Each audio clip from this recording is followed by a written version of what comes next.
اور اگر تنگ نہیں کر رہا تھا تو اس کا مطلب یہ ہے کہ وہ سم کسی اور کے نام پہ تھی۔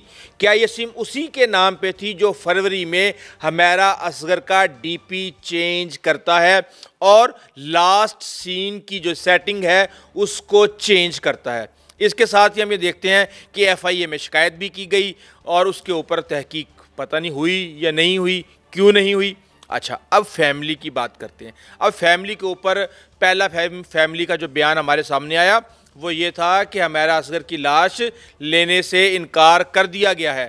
اس کے بعد جب پریشر آیا سوشل میڈیا کا تو اس کے بھائی نے اس کا برملا اظہار بھی کیا، ناراضگی کا اظہار کیا اور پھر وہ لاش لینے چلے گئے اور اس کے بعد پھر ان کے پیرنٹس کا انٹرویو آیا جس میں وہ یہ کہتے ہیں کہ رضامندی سے شوبز جوائن کیا۔ اب ایک طرف بھابھی کے بیانات، دوسری طرف آپ پیرنٹس کے بیانات دیکھ لیں۔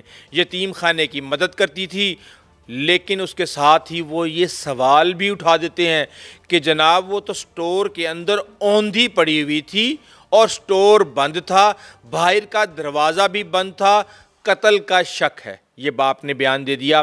اور اس کے ساتھ ہی ہم یہ دیکھتے ہیں کہ بھائی اور خالہ کا بیٹا لاش لینے گئے، بہو کو بیٹے نے 6-7 ماہ پہلے طلاق دے دی تھی۔ یہ پھر اب پیرنٹس کہہ رہے ہیں، ایک طرف بھابھی یہ کہہ رہی ہے کہ میری طلاق نہیں ہوئی، دوسری طرف یہ کہہ رہے ہیں کہ ہم نے طلاق دے دی ہے۔ اب یہاں پہ ایک طرف تو یہ خاندانی معاملات، ان کی فیملی کا بھی بیک گراؤنڈ میرے پاس کافی آیا ہے، وہ بھی میں آپ کو بتاؤں گا یہ کہاں رہتے تھے، کیسے رہتے تھے اور ان کے گھر کے حالات کیسے تھے۔ اب اس کے ساتھ ہی ہم یہ دیکھتے ہیں کہ وہ اپنی بہو کو بدکردار کہہ رہے ہیں، وہ بغیر بتائے باہر چلی جاتی تھی، کسی غیر مرد کو اپنے گھر بلا لیتی تھی۔ حمیرہ اصغر 4 بہن بھائی تھے جن میں سے 2 نارمل تھے اور 2 مکمل طور پہ نارمل نہیں ہیں۔ یہ وہ اطلاعات ہیں مبینہ طور پہ جو کہ ہمارے سامنے آ رہی ہیں۔ ایک طرف بیٹی کو شوبز میں جانے کی وجہ سے اس سے بات کرنے سے انکار کر دیا، اس کی لاش کو قبول کرنے سے انکار کر دیا، اور دوسری ہی طرف ہم یہ دیکھ رہے ہیں کہ ان کے اپنے گھر میں کیا ہو رہا ہے۔ اس کے ساتھ ہی ہم یہ دیکھ رہے ہیں کہ اس کے اندر ان کے بیسیکلی 2 بیٹے ہیں، ایک سہیل اور دوسرا نوید، اور نوید جو ہے وہ چھوٹا ہے، سہیل کے 2 بچے ہیں جو کہ بھابھی کے پاس ہیں۔ اور اس کے ساتھ ہی ہم یہ کہہ رہے ہیں کہ ہمیں جو سامنے چیزیں آ رہی ہیں کہ سہیل کو بچپن میں چوٹ لگ گئی تھی، اور اگر وہ بچپن میں ہی چوٹ لگ گئی تھی تو پھر اس کی شادی کیوں کی گئی، اور اگر شادی کی تو پھر اس کے بعد پھر معاملات کیوں منطقی انجام تک نہیں پہنچے۔ یہ بہرحال یہ ہمارا لینا دینا اس سے نہیں ہے، لیکن یہ کئی ایسے سوالات ہیں جو کہ آپ کو حمیرہ اصغر کے حوالے سے کسی نہ کسی نتیجے پر پہنچنے میں مدد دیتے ہیں۔ اب آپ آ جائیں دانش مقصود کے بیان پہ۔ وہ یہ کہتے ہیں کہ 5 فروری کے بعد واٹس ایپ پر ایکٹیویٹی ڈی پی اور لاسٹ سین ہٹا دیا گیا، لیکن 5 تاریخ کو ہی کیوں؟ 5 تاریخ کو ہی دانش مقصود نے سوشل میڈیا پر میسج کیا تھا۔ کیسے؟ میں آپ کو بتا دیتا ہوں۔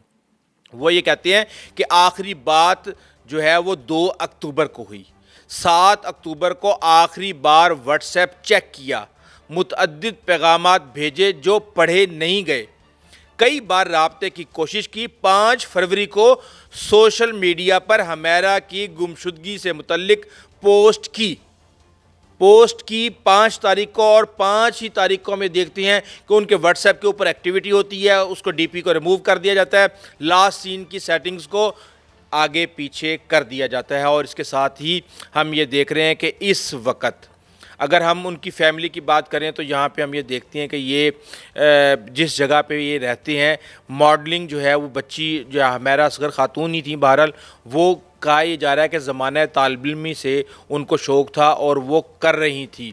اب کچھ انفارمیشنز ہمارے پاس یہ آ رہی ہیں کہ اس وقت جو حمیرہ اصغر کا جو گھر ہے، آبائی گھر ہے، اس کی رجسٹری نہیں ہے، اس کے زمین کے مسئلے چل رہے ہیں، ان کا کلینک ہے کہیں، 2 بہن بھائی نارمل اور 2 جو ہیں وہ نارمل نہیں ہیں۔ اور اس کے ساتھ ہی ہم یہ دیکھتے ہیں کہ پچھلی کھڑکی جو ہے وہ کھلی ہوئی ہے، بلڈنگ والی سائڈ پہ سب کچھ بند ہوا ہے، اور فیملی جو ہے وہ قتل کا شک کر رہی ہے، اور اس کے ساتھ ہی سم والی جو چیزیں ہیں وہ بھی امپورٹنٹ ہیں۔ دیکھیں میرا اس سے کچھ لینا دینا نہیں ہے کہ اس کے والد صاحب کا رویہ اپنے بچوں کے ساتھ کیسے تھا، لیکن میں اس کے علاوہ بھی کچھ فیملیوں کا گواہ ہوں جہاں باپ کی بے جا سختی اور تشدد نے بچوں کو ذہنی طور پہ برے طریقے سے متاثر کیا۔ اور دوسری بات پولیس کے لیے کہ وہ کیا ہمیں کبھی پتہ چلے گا کہ فروری کے مہینے میں ڈی پی کو کس نے چینج کیا، کیونکہ اس کے تو اسکرین شاٹس بھی سامنے آ چکے ہیں کہ پہلے کوئی اور ڈی پی تھی۔ اس کے ساتھ ہی ہمارے سامنے جو خبر آ رہی ہے وہ یہ ہے کہ حمیرہ اصغر کا آئی فون بھی غائب ہے۔ تو کیا جس نے بھی حمیرہ اصغر کو اگر قتل کیا بقول ان کے پیرنٹس کے جو کہ شک کا اظہار کر رہے ہیں، تو کیا وہ فون ابھی تک حمیرہ اصغر کے پاس ہے یا وہ فون کسی نے اپنی سم کے ساتھ حمیرہ اصغر کو دیا تھا اور پھر وہ واپس لے گیا؟ کیا اس کا کبھی پتہ چل سکے گا؟ آج کل سائنس اور ٹیکنالوجی اتنی ترقی کر چکی ہے کہ اس نمبر کے تمام ڈیٹا اور تمام جو پوزیشننگ ہوتی ہے وہ ساری کی ساری سامنے آ سکتی ہے، لیکن مسئلہ یہ ہے کہ اس وقت پولیس اس بات پر بضد ہے کہ وہ اس کو طبعی موت قرار دے دے۔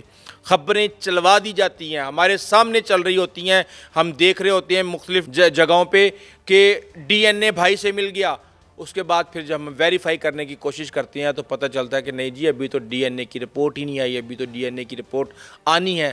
تو اس طرح کی غلط فہمیاں پیدا کرنے کا مقصد کیا ہے؟ میرا مقصد صرف اور صرف کسی چیز کو ثابت کرنا نہیں تھا، بلکہ وہ تمام حقائق آپ کے سامنے رکھنے تھے جو کہ آپس میں تضادات پیدا کر رہے ہیں۔ آگے فیصلہ آپ کا۔ ابھی تک کے لیے اتنا ہی، آئندہ تک اجازت دیجیے۔ اللہ حافظ۔